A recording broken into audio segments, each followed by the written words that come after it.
యేసుక్రీస్తు పరిశుద్ధ నామంలో దివ్యవాణి ప్రేక్షకులందరికీ శుభములు తెలియజేస్తున్నాను. మరొక రోజు, ఈరోజు ఆదివారం రోజు మనం దేవుని వాక్యాన్ని వింటుండగా ఆయన ముఖకాంతి మనపైన ప్రకాశింపచేసి మనలను తన రక్తంతో కడుగునుగాక. ఈరోజు మనము ధ్యానిస్తున్న అంశము సామెతలు 18:21. జీవము మరణము రెండును నీ నాలుక వశమైనవి, నరుడు దాన్ని ఎట్లు వాడుకొనునో అట్టి ఫలితమునే మనము అనుభవించవలసి వచ్చును అని మనం వాక్యంలో చదువుతున్నాము.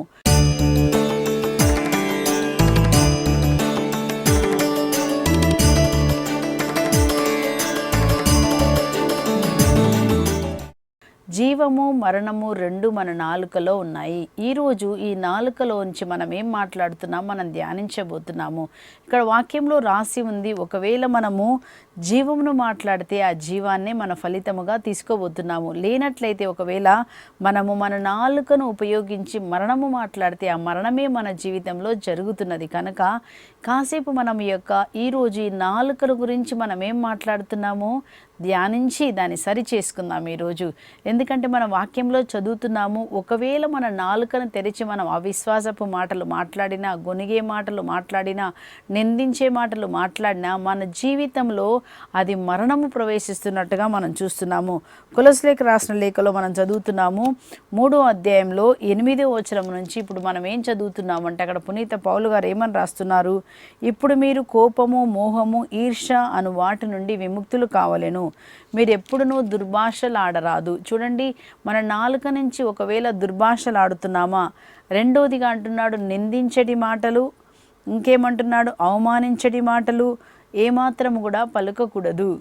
అబద్ధపు మాటలు మీరు ఆడకూడదు. ఎందుకంటే మీ పాత మనసును దాని అలవాట్లతో తెదించి వేసి కొత్త మనసును మీరు ధరించి ఉన్నారు. కనుక మీరు సంపూర్ణంగా తెలుసుకొనడానికై మానవుని సృష్టికర్త అయిన దేవుడు తన ప్రతిబింబముగా తీర్చుచున్న నూతన మనిషి. మనం దేవుణ్ణి సంపూర్ణంగా ఎరగాలి అంటే దేవుడు తన నోటితో జీవం మాట్లాడారు. మనము కూడా జీవం మాట్లాడడానికే దేవుడు మనల్ని అభిషేకించి ఉన్నారు. కనుక ఒకవేళ మన నాలుకతో ఇంతవరకు కూడా మనము గొనిగే మాటలు, లేకపోతే అవిశ్వాసపు మాటలు, మన జీవితం మీద మనమే, మన పిల్లల మీద మనమే ఒకవేళ శాపాన్ని కానీ నెగటివ్ మాటలు మాట్లాడినట్లయితే అవన్నీ కూడా మన జీవితంలో పనిచేస్తుంటాయి. కనుక యేషయా అడిగాడు, ఏమని అడిగాడంటే, దేవా నేను పాపపు మాటలు మాట్లాడుతున్నాను, పాపపు మాట్లాడే ప్రజల మధ్యలో ఉన్నాను, దేవా నా నాలుకను అభిషేకించని అడిగినప్పుడు పరలోకంలో నుంచంట ఆ దేవదూత ఒక అగ్నిని తీసుకొచ్చి ఆయన నాలుకను అంటినప్పుడు ఆ నాలుక పరిశుద్ధపరచబడినట్లుగా ఈరోజు మనము మన నాలుకను దేవునికి సమర్పించి అదే అగ్నితో నన్ను పరిశుద్ధపరచు ప్రభు, అప్పుడునే మనము నాలుకతో దేవుని స్తుతించి దేవుణ్ణి ఆరాధించి జీవపు మాటలు మాత్రమే మనం పలికినప్పుడు ఆ జీవము మన జీవితంలో పనిచేస్తుంది. ఇప్పుడు మనం పరిశుద్ధ గ్రంథం నుంచి నోటి నుంచి మనం అవిశ్వాసపు మాటలు మాట్లాడడం ద్వారా, గొనగడం ద్వారా ఇజ్రాయేలు ప్రజలకు జరిగినటువంటి ఆ వచ్చిన శిక్షణ గురించి మనము చూద్దాము. అప్పుడు మనము మన నాలుకను కూడా సరి చేసుకొని మనము కూడా అలాంటి మాటలు, మనం దేవునికి వ్యతిరేకమైన మాటలు మనం నాలుక మాట్లాడుతున్నామా, మాట్లాడితే ఈరోజు ఆ నాలుకను మా నాలుకను ఈరోజు అభిషేకించి మన నాలుకను దేవునికి ప్రతిష్ఠించేసినప్పుడు మన నాలుక దేవుడు వాడుకుంటారు. ఇప్పుడు పరిశుద్ధ గ్రంథం నుంచి ఇజ్రాయేల్ ప్రజలు ఎప్పుడైతే ఆ దేవుని మీద గొనిగినప్పుడు నాలుక ద్వారా వారు అవిశ్వాసపు మాటలు మాట్లాడినప్పుడు ఏ శిక్షకు గురి అయ్యారో మనం చూద్దాము. సంఖ్యాకాండం 13వ అధ్యాయంలో 13-14 అధ్యాయంలో మనం చూస్తున్నాము. ఈ సంఖ్యాకాండం 13వ అధ్యాయంలో యావే మోషేతో ఏమన్నారంటే, మీరు ఒక్కొక్క గోత్రానికి ఒక నాయకుని ఎన్నుకొని కానా దేశానికి వేగు నడపడానికి పంపించండి అని చెప్పాడు. అప్పుడు మోషే ఏం చెప్తున్నాడు, ఆ 12 మందిని ఎన్నుకొని చెప్తున్నాడు 17వ వచనంలో, మీరు ఆ పర్వతానికి పోయి ఆ దేశం ఎటువంటిదో, ఆ ప్రజలు ఎట్లాంటి వారో మీరు చూసి రండి అని అన్నారు. ఇక్కడ మనం ఒకటి జ్ఞాపకం చేసుకోవాలి, దేవుడిచ్చిన వాగ్దానం ఏంటంటే కానాను నేను మీకు ఇచ్చి ఉన్నాను, వెళ్ళి మీరు దానిని వశము చేసుకోండి అని చెప్తున్నారు. అప్పుడు వాళ్ళు ఏం చేస్తున్నారు, వేగు నడపడానికి వెళ్ళినటువంటి 12 మంది వేగు నడిపి వాళ్ళు 40 రోజుల తర్వాత ముగించుకొని వచ్చారంట. వచ్చి ఏం మాట్లాడుతున్నారో మనం చూస్తున్నాము. సంఖ్యాకాండం 13వ అధ్యాయము 27 నుంచి మనం చూస్తున్నాము. అక్కడ 10 మంది ఈ విధంగా చెప్తున్నారు, ఏమని, మేము మీరు పంపిన దేశంకి వెళ్ళొచ్చాము, అది పాలు తేనెలు పాలే దేశమే, ఇదిగో అక్కడ పండిన పంటలు కూడా చూడండి అని చెప్తూ వాళ్ళు ఏమన్నారు, కానీ అచ్చట ప్రజలు నివసించువారు మహాబలవంతులు, వారి పట్టణములు పెద్దవి, సురక్షితములు, ఆ రాక్షసులు కూడా మేము చూసాము అని వారు చెప్తున్నారు. ఇంకా ఏమంటున్నాడు, రాక్షసులు చూసాము, అవి వారి ఎదుట మేము మిడతల వలె కనిపించాము, నిక్కముగా వారికి మేము మిడతల్లాగా ఉన్నామని తాము ఏం చేశారంటే తగ్గించుకొని వారు ఏం చేస్తున్నారు, అక్కడ వారిని బలవంతులు ఉన్నారు, వాళ్ళని మనం జయించలేము, మనం పోలేము అని దేవుని మాటకు వ్యతిరేకంగా పలుకుతున్నారు. ఇక్కడ మనం గమనించాలి, మన జీవితంలో కూడా దేవుడు ఒక వాగ్దానం ఇచ్చినప్పుడు, దేవుడు ఒక పని చెప్పినప్పుడు మనం ఏం చేస్తామంటే, నా వల్ల కాదండి, నేను చేయలేనండి, నేను ముందుకు పోలేనండి, నా బిజినెస్లో కలిసి రాదండి, నేను ఇది చేయలేనని మనకి మనమే నోటితో వ్యతిరేకంగా మాట్లాడినప్పుడు ఆ వ్యతిరేకతే మన జీవితంలో పనిచేస్తుంది. మన నోటితో మనం ఏదైతే మనం మాట్లాడుతున్నామో, ఏ మాట, ఏ నెగటివ్ మాట మనం మాట్లాడుతున్నామో, నెగటివ్ అంట మన మెదడు నుంచి శరీరం అంతా కూడా నెగటివే. నీకు చేత కాదు, నువ్వు పనికిరాదు, వాళ్ళు అట్లాగే మాట్లాడారు, మేము చేయలేము. కానీ అక్కడ మనం చూస్తున్నామండి, ఇద్దరు వ్యక్తులు యెహోషువ కాలేబ్ ఏం మాట్లాడుతున్నారో మనం చూసినట్లయితే 30వ వచనంలో వాళ్ళిద్దరు అంటున్నారు, లేదు మనం ఆ దేశానికి వెంటనే పోవలెను, తప్పక మనము జయించగలము. ఇద్దరు మాట్లాడిన మాట పాజిటివ్గా చెప్తున్నారు, మనం జయించగలము, చేయగలము. మన నోటితో మనం ఏం మాట్లాడాలంట, విశ్వాసపు మాటలు ఇద్దరు మాట్లాడుతున్నారు. 10 మంది ఏమంటున్నారంటే, మనం పోలేము, వాళ్ళు బలవంతులు, రాక్షసులు, అయ్యో మనం మిడతల్లాగా ఉన్నామని చెప్పినప్పుడు అంటే వాళ్ళిద్దరు 10 మంది చెప్పిన మాట విని అక్కడ ఉన్న ఇజ్రాయేల్ ప్రజలందరూ కూడా, మరి సంఖ్యాకాండం 14లో 1-2లో మనం చూసినప్పుడు ఆ మాటలు విని ప్రజలందరూ బావురుమని ఏడ్చారంట. ఏడ్చి వారు ఏమంటున్నారంట, ఇజ్రాయేల్ ప్రజలు మోషే మీద గొనగడం మొదలుపెట్టారు. ఏమంటున్నారు చూడండి, నోటితో ఎలాంటి నెగటివ్ మాట్లాడుతున్నారు. మనమందరము ఐగుప్తులో ఎడారిలో చచ్చినా బాగుండేది. నోటితో ఏం మాట్లాడుతున్నారు వారు, మరణాన్ని మాట్లాడు, మేము చనిపోతే బాగుండని, నువ్వు ఎప్పుడైతే మాట్లాడతావో అదే నీకు సంభవిస్తుంది, నువ్వేం మాట్లాడతావో అదే నీకు సంభవిస్తుందని మనం చూస్తున్నాము. ఇక్కడ వాళ్ళు అంటున్నారు, యావే మనల్ని ఎందుకు తీసుకొని వచ్చాడు, శత్రువులకు అప్పగించడానికా? ఇంకా ఏమంటున్నాడు, మనము తిరిగి ఐగుప్తునకు పోట మంచిది అని వాళ్ళు ఏం చేస్తున్నారంటే ఆ విధముగా వాళ్ళు మాట్లాడడం మనం ఇక్కడ చూస్తున్నాము. ఎప్పుడైతే వారు ఆ నెగటివ్ మాట్లాడుతున్నారో ఆ నెగటివ్ వారి జీవితంలో ఎలా సంభవించిందో మనం చూద్దాం. కానీ ఇక్కడ యెహోషువ కాలేబ్ అంటున్నారు, 7వ వచనంలో మనం చూస్తున్నాము, సంఖ్యాకాండం 14:7లో, వాళ్ళు అంటున్నారు, లేదు మేము చూసి వచ్చిన నేల చాలా మంచిది, యావేకు దయ కలిగినచో మనల్ని అక్కడికి కొనిపోవును, ఆ నేల మన వశము చేయును, అది పాలు తేనెలు జారు నేల, మీరు మాత్రము యావే మీద తిరగబడవద్దు, ఆ దేశ ప్రజలకు మీరు భయపడవలద్దు, వారిని మనం అవలీలగా జయించగలము. ఇక్కడ అంటున్నాడు, ఏలైనగా ప్రభు మనకు అండగా ఉన్నారు కనుక మీరు భయపడవద్దు. ఇద్దరు చెప్తున్నారు, దేవుడు మనకు అండగా ఉన్నారు, మనం జయించగలం, మనం పోగలం, మనం చేయగలం అనేటువంటి విశ్వాసపు మాటలు ఇద్దరు మాట్లాడారండి. కానీ అక్కడ చూసినప్పుడు వాళ్ళ 10 మంది చెప్తున్నారు, లేదు మనం పోలేము, మనం చేయలేము అని. ఎప్పుడైతే వాళ్ళు అక్కడ మాట్లాడుతున్నారో అక్కడ ఏం జరుగుతుందంటే, ఆ మాట్లాడినంత ఎవరైతే మాట్లాడినారో వారికి, ఆ 10 మందికి వారు ఏం మాట్లాడారో నిత్యంగా మేము చచ్చిపోతే బాగుండంటే అదే విధంగా వారు అదే ఎడారిలో మరణిస్తున్నారు. ఎందుకు? వారి మాటలను బట్టి. దేవునికి వ్యతిరేకం. ఒక వాగ్దానం ప్రభు మనకు చెప్పినప్పుడు మనం ఏం చేయాలి, ఆ వాగ్దానం నమ్మి, ప్రభా నేను నీ విశ్వాసం మీద నమ్ముతున్నానని వారు ముందుకు వెళ్ళాలి. కానీ ఇద్దరు మాత్రమే చెప్పారు, కానీ 10 మంది చెప్పనందుకు అక్కడ వారికి వచ్చిన ఒక శిక్ష మనం చూస్తున్నాము. సంఖ్యాకాండం 14:26-27లో మనం ఏం చదువుతున్నామంటే, యావే మోషే అహరోనుతో ఇలా అంటున్నారు, ఈ దుష్టులు నా మీద ఎంతకాలమని గొనుగుతారు, వారి గొనుగుడు విని నా చెవులు చిల్లులు పడుచున్నవి. మీరు వారితో ఇట్లు చెప్పుడు, నేను సజీవుడు అనుట ఎంత నిక్కమో అంత నిక్కముగా మీ మాటలకు తగ్గట్టే మిమ్మల్ని నేను దండించేదను. ఇక్కడ ఏమంటున్నారు చూడండి, నీ మాటకు తగ్గట్టే. ఈరోజు నీ మాట ఎలా ఉంది? అవిశ్వాసపు మాటలా, శాపపు మాటలా, నెగటివ్ మాటలా? ఏ మాటలైతే నువ్వు మాట్లాడుతున్నావో నీ మాటలకు తగ్గట్లే నీకు జరుగుతుందని ప్రభు చెప్తున్నారు. అందుకే అన్నాడు, జీవం మరణం 2 నీ నాలుకలో ఉన్నది, నువ్వు ఏం మాట్లాడతావో అది నీ జీవితంలో జరుగునట్లుగా మనం చూస్తున్నాము. కాబట్టి వాళ్ళు ఏమన్నారు చూడండి, దేవుడు అంటున్నాడు, నేను చెప్పుచున్నాను వినుడు, మీ కలేబరములు ఎడారిలో చిందరవందరగా కూలిపడును, మీరు నా మీద గొనిగితిరి కావున మీలో 20 ఏళ్ళు పైన వాడు ఎవడును ఆ నేలకు చేరుకోరు అని చెప్తూ ఏమన్నాడంటే, ఆ యెహోషువ కాలేబు తప్ప మరెవరూ వెళ్ళలేరు. యెహోషువ కాలేబు అన్నారు, మనం వెళ్ళగలం, చేయగలము అని విశ్వాసము మాట్లాడితే వారి విశ్వాసము వారిని కానా దేశంలో అడుగుపెట్టేలాగా చేసింది. ఈరోజు నీ మాట నిన్ను ముందుకు నడుపుతుందా, లేకపోతే వెనక్కి నడుపుతుందా, లేకపోతే నీకు శాపముగా మారుతుందా, ఆశీర్వాదకరంగా మారుతుందా? ఈరోజు మనము ఈ యొక్క ఉదాహరణ ద్వారా మనం ఏం చేయాలంటే మనం జ్ఞాపకం చేసుకోవాలి. ఇక్కడ మనం చూస్తున్నాం, దేవుడు అన్నాడు, మీరు నా చెవిలో చెప్పినట్టుగానే మీకు జరుగును గాక అన్నారు. జరిగినట్టుగానే ఏం జరిగిందంటే వాళ్ళెవ్వరు కూడా ఆ కానా దేశానికి వెళ్ళలేదండి. ఎవరు వెళ్ళారంటే మనం చూస్తే కాలేబు యెహోషువ ఇద్దరే వ్యక్తులు వాళ్ళు వెళుతున్నారు. ఎందుకంటే వాళ్ళు అన్నారు మనం పోగలం, మనం చేయగలమని. వారి విశ్వాసపు మాటలు వారిని తీసుకువెళ్ళింది. అదేవిధముగా 1 సాముయేలు గ్రంథంలో 17వ అధ్యాయంలో మనము దావీదు గొల్యాతుని చూసినప్పుడు దావీదు గొల్యాతుపై ఎలా జయించుతున్నాడు, ఆయన నోటితో విశ్వాసముతో పలికిన మాట ఏమంటున్నాడంటే, గొల్యాతు నువ్వు ఈటే గొడ్డలి తీసుకొని వచ్చావు, కానీ నేనైతే యావే దేవుని పేరిట వచ్చి ఉన్నానని ఒకే ఒక వ్యక్తి విశ్వాసముతో గొల్యాతు దగ్గర నిలబడుతున్నారు. దేవుడి మీద విశ్వాసం, వాళ్ళకి తెలుసు ఫిలిష్తీయులను దేవుడు మీ చేతికి అప్పచెప్తున్నాను అన్నప్పుడు ఆ మాటను పట్టుకొని, దేవుని మాటను పట్టుకొని ఒక్క దావీదు ముందుకు వెళ్ళాడు. కానీ ఇజ్రాయేల్ ప్రజలు ఎవరు కూడా ఆ దేవుని మీద నమ్మకాన్ని నుంచి వారు ముందుకు వెళ్ళలేదు. కానీ దావీదు ఎప్పుడైతే యావే పేరిట నేను వచ్చి ఉన్నాను, సున్నతి లేని నీవు నన్నేం చేయగలవు అన్నటువంటి ఒక విశ్వాసం, అనగా నేను దేవునితో నిబంధన కలిగిన బిడ్డను. అలాగే మనము ఈరోజు యేసయ్య రక్తం ద్వారా నిబంధన కింద ఉన్నాం.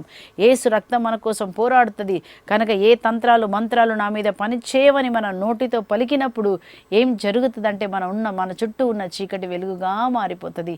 అలా ఈరోజు నీవు నేను కూడా మాట్లాడాలని ప్రభు ఆశిస్తున్నారు. మన నోటితో మనం ఏం మాట్లాడుతున్నాము? ఈరోజు మనం నిందించే మాటలు, అవమాన మాటలు, నెగటివ్ మాటలు, మా సొంత పిల్లల మీదే మనం మాట్లాడి ఉండొచ్చు. నువ్వు పనికి రావురా, నువ్వు ఇంకా నీ జీవితంలో నువ్వు పైకి రావు, నువ్వు మంచిగా ఉండవు అని చెప్పి మనం మన నోటితో మనమే శపించినట్లయితే, మన భర్తను మనం శపించినట్లయితే మనకేం జరుగుతుందంటే అదే పని చేస్తుంది. మనం సాతానికి అధికారం ఇస్తున్నాం మన నాలుక ద్వారా. కనుక ఏం చేయాలి? ఏషాలాగా అడగాలి, దేవా నా పెదవులను కాల్చండి, నా నోటికి తాళం వేయండి అని అడిగి ఏమని అడగాల? యేసయ్య ఏదైతే మనం ముందుగా సారీ చెప్పి, దేవా నేను నా భర్త మీద పిల్లల మీద తెలియకుండా శాపపు మాటలు మాట్లాడాను, ప్రభా నన్ను మన్నించండి, నీ రక్తంలో నన్ను కడగండి, నేను మాట్లాడిన ప్రతి మాట నీ రక్తంలో నేను క్యాన్సల్ చేస్తున్నాను, నీ రక్తంలో కడుగుతున్నాను. మూడవదిగా చెప్పాలి, సాతాను నా నోటి ద్వారా నా పిల్లల మీద నా భర్త మీద నీకు ఏదైతే అధికారం ఇచ్చానో యేసునామములో దాన్ని క్యాన్సల్ చేస్తున్నాను అని చెప్పినప్పుడు అవి క్యాన్సల్ అయిపోతాయి.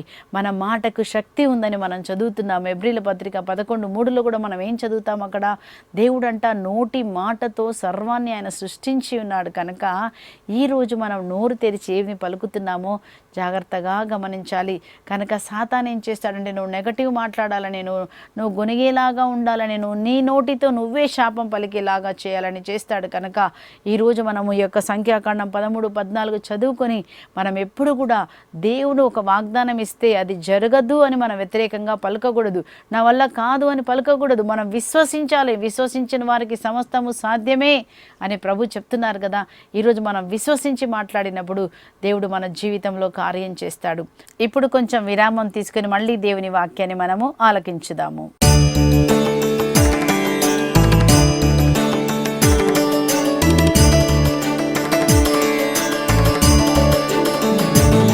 తిరిగి దివ్యవాక్కునకు స్వాగతం.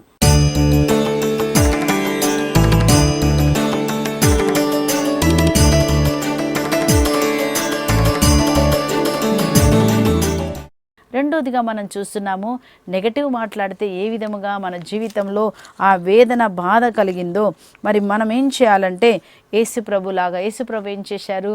ఆయనంట దౌర్జన్యమునకు గురి అయినను పళ్ళెత్తు మాట అనడయ్యను, వధ్యస్థానముకు గొనుపోబడు గుర్రపిల్ల వలె మౌనముగా ఉండే కానీ నోరు తెలవలేదు. ఈరోజు ప్రార్థన చేసుకోవాలి. దేవా నోటితో 10 సార్లు వాక్యాన్ని చెప్పాలి. యెషయా గ్రంథం 53:7 మనం ఉపవాస దినంలోకి వెళ్ళబోతున్నాం కనుక మనం నాలుకను మనం సమర్పిస్తాం. ఏమని చెప్పాలి? ప్రభా దౌర్జన్యంకు గురి అయినను వధ్యస్థానముకు కొనుపోబడు గుర్రపిల్ల వలె మౌనముగా ఉండినే కానీ యేసు ప్రభు నోరు తెరవలేదు. ఎందుకంటే నేను నోరు తెరిచి నోటి ద్వారా తెచ్చుకున్న శాపాన్ని యేసు ప్రభు సాతానుపై జయాన్ని తీసుకొని ఆ యొక్క నెగటివ్ మాటను, శాపపు మాటను, నాలుకను సిలువలో కొట్టివేసి ప్రతి నాలుక దేవుని కొరకు స్తుతించే నాలుకలాగా మనము యాజకులుగా దేవుడు మనల్ని చేసి ఉన్నారు. కనుక ఈ నాలుకను మనము ప్రభునకే సమర్పించాలి. దేవాని కృప నాకు ఇవ్వమని చెప్పాలి. కనుక మన నోటితో మనం నెగటివ్ మాట్లాడకూడదు, మరణం మాట్లాడకూడదు. మరి ఏం మాట్లాడాలి? జీవం మాట్లాడాలి. మనం చూస్తున్నాము రెండవదిగా మనం జీవం మాట్లాడాలి. రెండవదిగా మనం చూస్తున్నాము ఈ నాలుకతో మనము జీవము మాట్లాడాలని ప్రభు ఆశిస్తున్నాడు. ఎజెకియల్ పత్రికలో మనం చూసినట్లయితే 37వ అధ్యాయం, మనందరికీ తెలిసిన అధ్యాయం 1 నుంచి అక్కడ మనం చదివినప్పుడు అక్కడ ఎజెకియల్ అంట దేవుడు ఆత్మతో నింపి ఎండిన లోయలోనికి తీసుకెళ్ళాడు. ఎండిన లోయ దేనికి గుర్తండి అంటే ఎండిపోయిన మన జీవితానికి, అప్పు సమస్యతో ఉన్నటువంటి జీవితాలకి, శరీరము అనారోగ్యానికి గురి అయిపోయి రోగముతో ఉన్న శరీరానికి, అదేవిధంగా సమాధానం లేని కుటుంబాలకి, గొడ్రాలుగా ఉన్న పిల్లలు పుట్టిన వారికి ఎండిన లోయ అనగా ఈరోజు ఒకవేళ ఎండిన లోయలాగా మన జీవితం ఉన్నప్పుడు అలాగే ఉండాలా? అయితే ఏం చేయాలి? అప్పుడు దేవుడు అంటున్నాడు ఎజెకియల్తో, ఈ యొక్క అస్థికలు మళ్ళీ జీవించగలవా అని అడిగినప్పుడు ఆయన అంటున్నాడు, నాకు తెలియదు ప్రభు అన్నప్పుడు దేవుడు ఒక రహస్యాన్ని ఇక్కడ చెప్తున్నారండి. 4వ వచనంలో చూస్తున్నాము. ఏమంటున్నాడు? నువ్వు నీ అస్థికలతో ప్రవచించు, నువ్వు ప్రవచనం చెప్పు, నువ్వు ప్రవచిస్తే ఆ ఎముకలన్నీ కూడా అవన్నీ కూడా మళ్ళీ జీవంగా మారుతాయి. అనగా మన జీవితం మారాలంటే ఇక్కడ ఏం చేయాలో వాక్యంలో రాయబడి ఉంది. నువ్వు నోటితో ప్రవచించు, ఆశీర్వాదం నీ నోటిలోనే ఉంది, జీవం నీ నోటిలోనే ఉంది. దేవుడు ఒక్క మాటతో ఆదికాండంలో మనం చూస్తున్నాము, అక్కడ భూమి అంధకారంతో నిరాకారముగా ఉందంట భూమి. అప్పుడు దేవుడు ఏం మాట్లాడాడు? వెలుగు కలుగునుగాక. అలాగే మనం ఏం చేయాలంట? ప్రవచించండి అని అంటున్నాడు. మనం నోరు తెరిచి మన పరిస్థితికి మనమే ప్రవచించాలి. ఇక్కడ మనం చూస్తున్నాం, అతను ప్రవచిస్తుండగా 7వ వచనంలో ఏమనుంది? అతడు ప్రవచిస్తుండగా, నేను ప్రవచిస్తుండగా టపటపమని ధ్వని పుట్టిన ఎముకలు ఒక దానితో కలుసుకొని సైన్యముగా లేసాయంట. మనం ఎప్పుడైతే ప్రవచిస్తుంటామో సైన్యముగా లేస్తాయి. మన పరిస్థితి ఈరోజు మరి అట్లాగే ఇజ్రాయేల్ ప్రజలు ఏమంటున్నారంట? మనము 37వ అధ్యాయంలో ఎజెకియల్ 37, 11, 12, 13 ఏం చదువుతామా? వాళ్ళు అనుకున్నారంట, మేము అస్థికల వలె ఎండిపోతే, మేము ఆశలు విఫలమైనది, మేము మృతులతో సమానమైనది, అయ్యో మా జీవితంలో ఆరోగ్యం లేదు, సమాధానం లేదు, అన్నీ కూడా ఎండిపోయినది, మేము అన్ని విషయాలు కోల్పోయాము, వెలుగే కోల్పోయామని నిరాశతో ఉన్నారంట. అప్పుడు దేవుడు ఏమన్నాడు చూడండి, నేను మీ సమాధులను తెరిచి మేము లేపుతాను. ఎండిపోయిలాగా సమాధిలాగా మారిన ఈరోజు మీ సమాధులను తెరిచి మిమ్మల్ని లేపబోతున్నాను. దేవుడు అన్నాడు తన అభిషేకాన్ని, తన జీవాన్ని అంట ప్రభు మనకిస్తారు. ఆ జీవం రావాలంటే నీ నోటిలోనే ఉందని ప్రభు చెప్తున్నారు. మనం ఎప్పుడైతే నోటిని తెరిచి జీవాన్ని మనం మాట్లాడుతుంటామో ఆ జీవం అంట మన నోటి ద్వారా అది జరుగుతుంది. కనుక మనము ఏం చేయాలా? ప్రతి పరిస్థితికి నోరుని తెరిచి మనం మాట్లాడాలని ప్రభు కోరుతున్నారు. మార్కు సువార్త 11:23లో కూడా ఇదే వచనాన్ని మనం చదువుతున్నాము. ఈ పర్వతంను చూచి లేచి ఎత్తిపడి సముద్రంలో పడమని చెప్పి హృదయంలో సందేహింపక నువ్వు విశ్వసించినట్లయితే అట్లే జరుగును. ప్రభు అంటున్నాడు, నువ్వు విశ్వసించి మాట్లాడితే అట్లే జరుగును, అది 100% జరుగును అంటున్నాడు. కనుక నీ పరిస్థితికి నువ్వు ప్రవచించాలి, నీ కుటుంబానికి నువ్వు ప్రవచించాలి, నీ పిల్లలకి నువ్వు ప్రవచించాలి. భారతదేశానికి, ఆంధ్ర రాష్ట్రానికి, తెలంగాణ రాష్ట్రానికి దేవుడు ఆశీర్వాదాన్ని మన నోటిలో పెట్టాడు.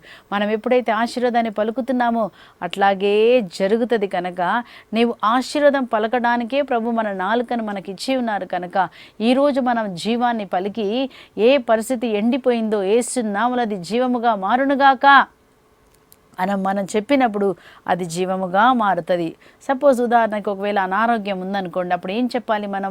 మనకు తెలుసు యెషయా గ్రంథం 53:4-5లో దేవుడు ఒక వాగ్దానాన్ని అక్కడ పెట్టి ఉన్నాడు. ఏమన్నాడు? ఆయన పొందిన దెబ్బల చేత మనకు స్వస్థత కలిగింది. మనకంట స్వస్థత కలగడానికి యేసు ప్రభు యొక్క శిలువ దగ్గర మనం చూస్తున్నాము. అక్కడ ఏం చూస్తున్నామండి?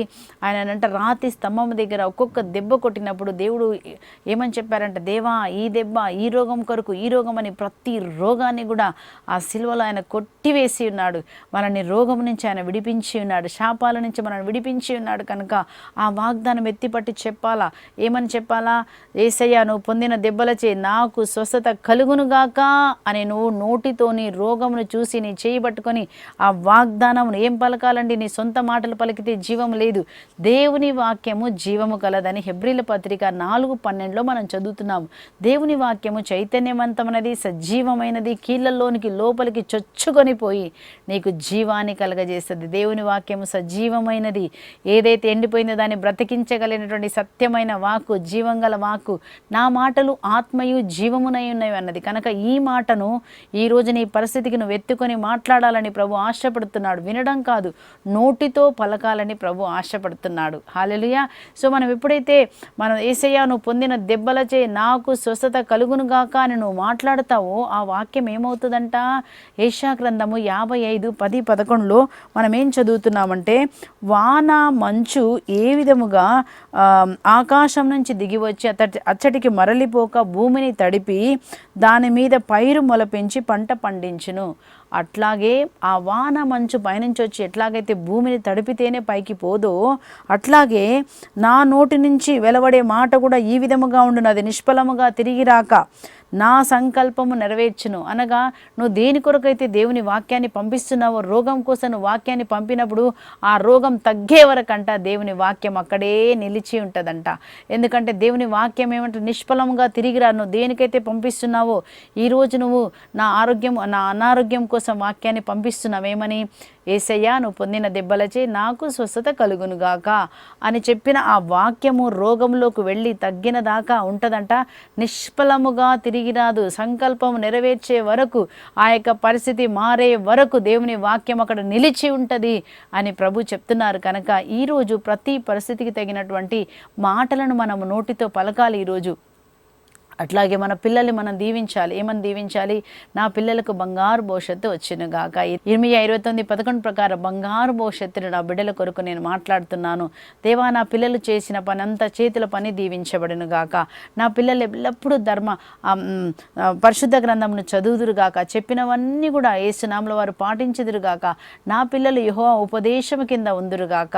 నా యవనస్సులు ప్రభా దర్శనములు కందురు గాక అని నోటితోనూ జీవం మాట్లాడుతుంటే నువ్వు మాట్లాడినట్లే మన జీవితంలో జరుగును అని మనం ఎక్కడ చదివాము? సంఖ్యాకాండంలో చూసాము, ఎజెకీయెల్ గ్రంథంలో మనం చూసాము. కనుక ఈరోజు ప్రతి పరిస్థితిని మనం మార్చుకునేది దేవుడు మన నోటిలోనే పెట్టి ఉన్నాడు. కాబట్టి మనం ఏం చేయాలి? ఎండిన పరిస్థితి జీవముగా మారునుగాక, మా కుటుంబంలో సమాధానం కలుగునుగాక. ఎఫెసీయుల పత్రిక 2:13లో ప్రతి వైరము ద్వేషము సిలువలో కొట్టివేసి క్రీస్తే సమాధానిగా బలిగా మారారు. యేసు నామములో మా ఇద్దరికి భర్త భార్యలకు యేసే సమాధాన బలిగా మారుదురుగాక. అన్నదమ్ముల అక్కజల మధ్యలో సమాధానముగా మారునుగాక.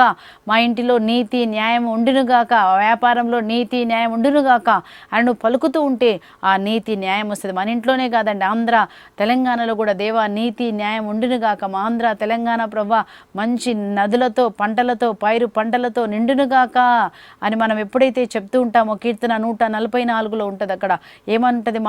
మా గాదెలు పలు రకమైన ధాన్యములతో నిండి ఉండునుగాక. మా యొక్క గేదెలు వేలకు వేల పిల్లలను పెట్టునుగాక. ఆర్తనాదములు మా కుటుంబాల్లో వినిపించకుండానుగాక. శాపములు తంత్రాలు మంత్రాలు మా మీద పని చేయకుండానుగాక అని ఎప్పుడైతే మనం వాక్యాన్ని తీసుకొని నువ్వు వాక్యాన్ని పలుకుతుంటావో, వాక్యంలో శక్తి ఉంది. ఆ శక్తి ప్రకారమే జరుగుతుందంట. Word of God as a creating power. ఈ వాక్యానికంట సృష్టించే శక్తి కలిగి ఉన్నది. కనుక లేనిది ఉన్నట్టుగా మనం పలికినప్పుడు లేనిది ఉన్నట్టుగా అక్కడ జరుగుతుంది. జబ్బు ఉంటే అది తగ్గిపోతుంది. యేసు నామములో మనకు విడుదల కలుగుతుంది. కనుక దేవుని వాక్యాన్ని మనం పలికినప్పుడు దేవుడు మనకు చేస్తారు. కనుక దేవుడు ఈ పరిశుద్ధ గ్రంథాన్ని మన చేతికి ఇచ్చారు, వాక్యాన్ని మన చేతికి ఇచ్చారు. అందుకే అంటాడు దావీదు, నీ వాక్యము ప్రభా బంగారం కంటే మేలైనది కదా అంటాడు. ఈ వాక్యం ద్వారా మనం ఏం చేయాలి? ఖడ్గంలాగా తీసుకొని మనకేం కావాలో నోటితో నువ్వు పలకాలని ప్రభు కోరుతున్నారు. అందుకోసమని జసింతక్క గారు 1000 స్తుతుల పుస్తకం రాశారు. ఆ పుస్తకం తీసుకొని మీరు ఆ వాగ్దానాలు చెప్తూ ఉండండి. మన కొరకు, మన పిల్లల కొరకు, మన ఆంధ్ర రాష్ట్రం కొరకు, మనమే కథోలిక సంఘము కొరకు మనమే వాక్యాన్ని మాట్లాడినప్పుడు అలాగే జరుగుతుంది. మేము ఎప్పుడు తలగానే ఉందము గాక, ఆశీర్వదకరంగా ఉందము గాక, పేదలకు సహాయం చేయదము గాక అని మాట్లాడినప్పుడు దేవుని దీవెన ఆశీర్వాదం మనల్ని వెంబడించి వస్తుంది. దేవునికి మహిమ కలుగును గాక. ఆమెన్. ప్రార్థించుకుందాం. పరిశుద్ధుడైన తండ్రి, ప్రేమ స్వరూపుడైన దేవా, జీవం మరణం రెండు మా నాలుకలో ఉన్నాయని చెప్పినారు. కనుక తండ్రి, ఈరోజు నాయన ప్రతి నాలుకను మీ రక్తంలో కడగమని ప్రార్థిస్తున్నాం. దేవా, మేము నోరు తెరిచి నీ వాక్యమును మా నోటి ద్వారా పలుకుటకు ఇర్మియా నోటిని తాకి నీ మాటను ఎట్లాగైతే పెట్టావో ప్రభా, నీ మాట మా నోటిలో ఉంచబడును గాక. ఈ మాటను దేవా మా నోటితో పలికి మేము జయం పొందుకుము గాక. విశ్వాసపు మాటలు మాత్రమే మాట్లాడటకు ఈరోజు ప్రతి నాలుకను అభిషేకించమని దేవా, ఆంధ్ర నాయన తెలంగాణ అంతా దీవించబడటకు నాయన మమ్మల్ని అభిషేకించమని, మా నాలుక ద్వారా స్తుతులు నీకు చెల్లించుటకు కృప చూపించమని మా ప్రభును తండ్రి అయిన యేసు క్రీస్తు అతి పరిశుద్ధ నామం పేరిట అడిగి వేడుకొనుచున్నాం పరలోకపు తండ్రి. ఆమెన్. ఆమెన్. దేవుడు మిమ్మల్ని దీవించును గాక.